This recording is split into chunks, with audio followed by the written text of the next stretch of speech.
balita, ini ada dari survei 2013 sampai 18 bahwa stunting Indonesia masih tinggi, 37% sampai 30%.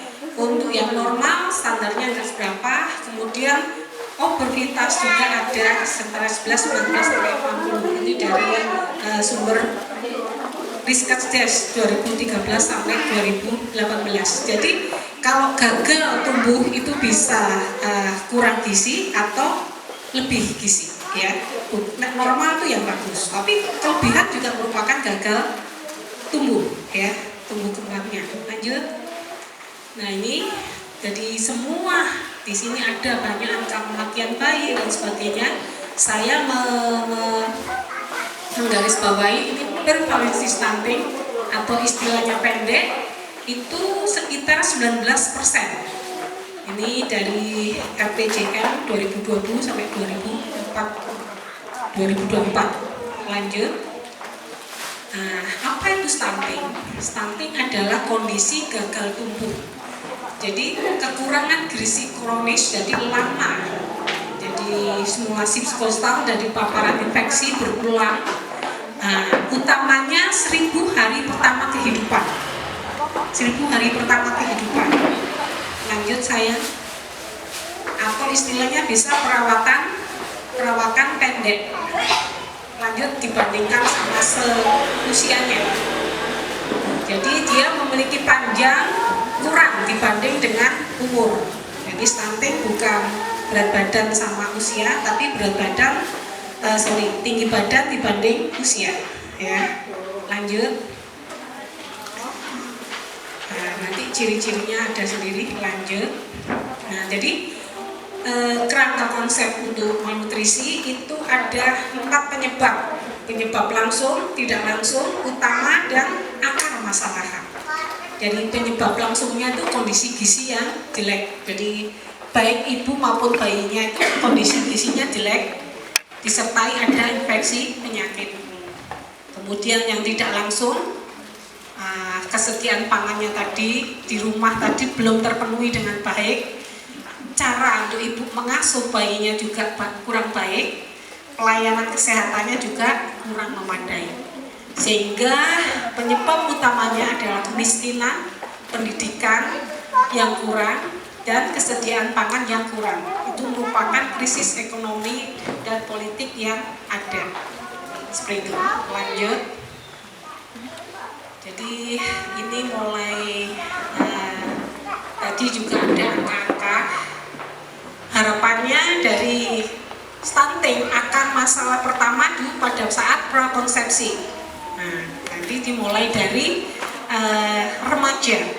Jadi kalau ibu ini masih kecil-kecil ya, jadi utamanya untuk memutus rantainya itu remaja. Jadi sejak remaja sebelum dia menikah itu harus dalam keadaan normal, ya. Jadi nanti saya ngajar itu prakonsepsi, harapannya itu dia sebelum masuk ke pernikahan itu semuanya bebas, mulai dari anemi, istilah kita, karena wanita itu menstruasi itu yang membuat dia nanti anemi, apalagi kalau disertai dengan kekurangan energi kalori.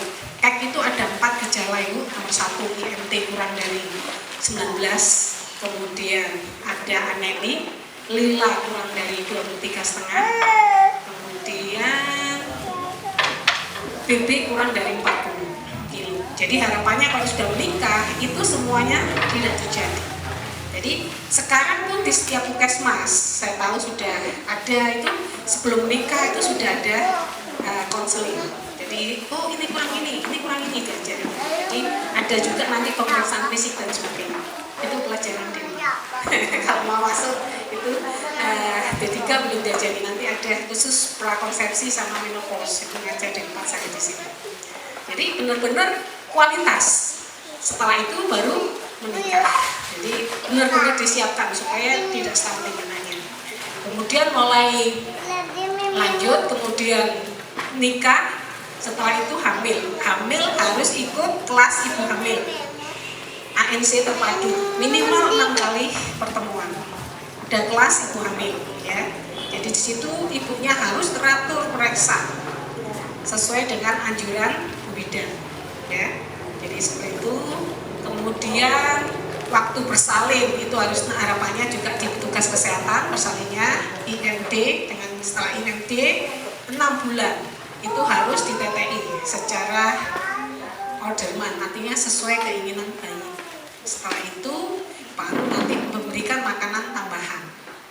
Memberikan makanan tambahan sampai usia 12 bulan baru makanan seperti orang dewasa. Jadi setelah makanan tambahan, ASI pokok jelas 6 bulan itu harus, ya, gak boleh dikasih apapun, itu ASI.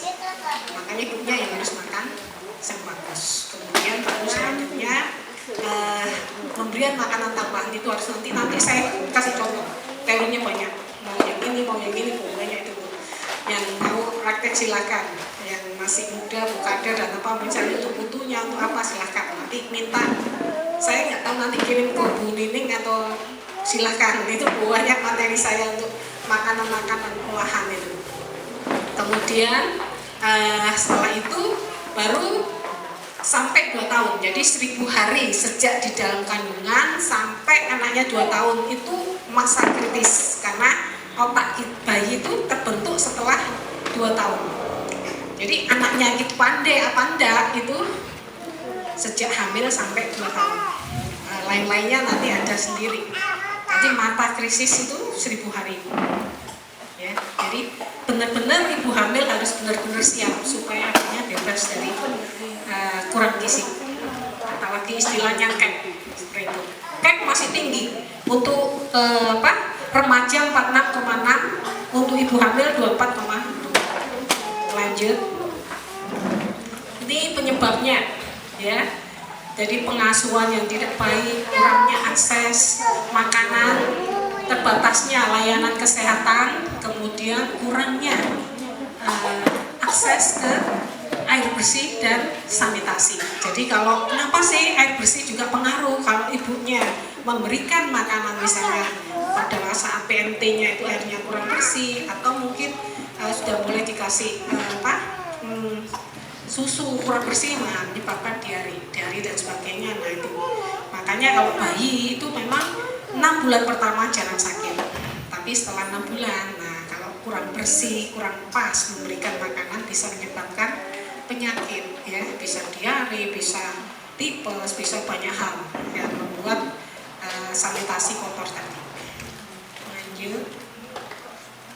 Nah ini kenapa terjadi 1000 hari, karena pada saat itu perkembangan otak anak akan berkembang dengan baik. Jadi kalau awal-awal jenengan kalau bayi itu biar di sini di ubun-ubun sini ubun besar, kalau di sini ubun kecil itu menutup itu kurang lebih 6 bulan. Setelah itu dia nutup panel itu setelah 2 tahun dia mekar otaknya, sel-selnya berhubungan itu 2 tahun.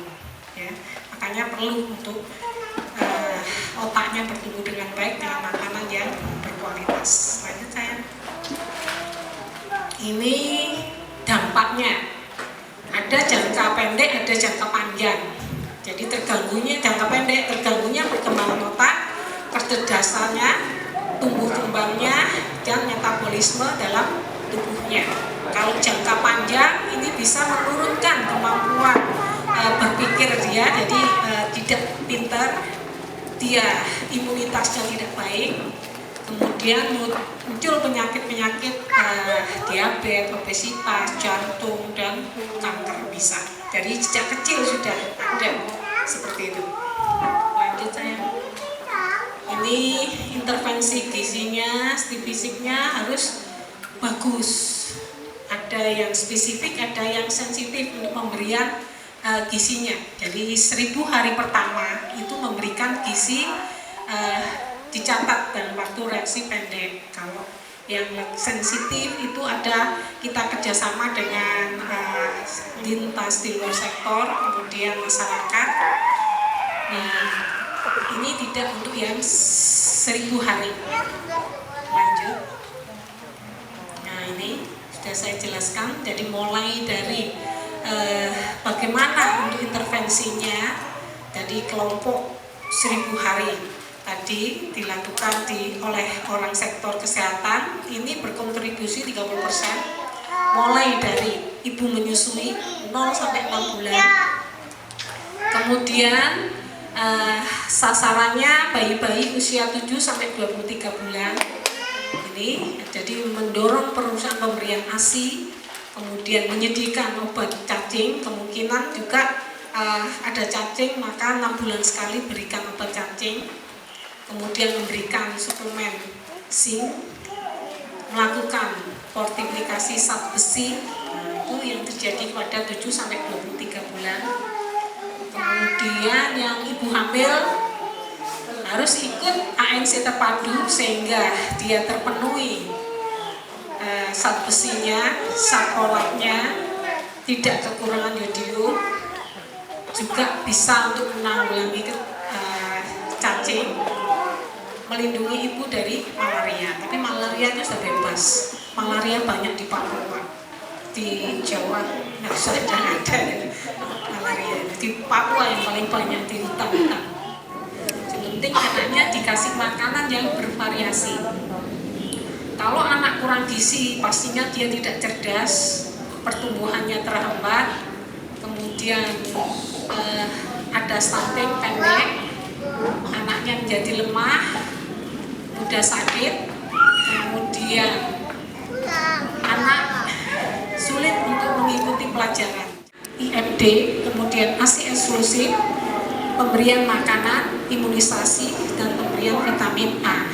Kalau sejak dini anak sudah rutin ikut posyandu, yang yakin nanti Bu Tuti akan lalu, oh Bu ini pertumbuhannya kurang, ini pertumbuhannya sudah bagus. Nah ini dipertahankan.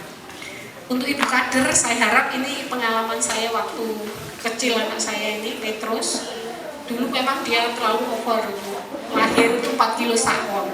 1 bulan itu langsung 6 kilo. 1 tahun dia 15 kilo. Lainnya itu 15 itu usia 5 tahun, anak saya 1 tahun. Usia 5 tahun dia 30 kilo. Ya, jadi kelas 4 itu sudah 60 kilo.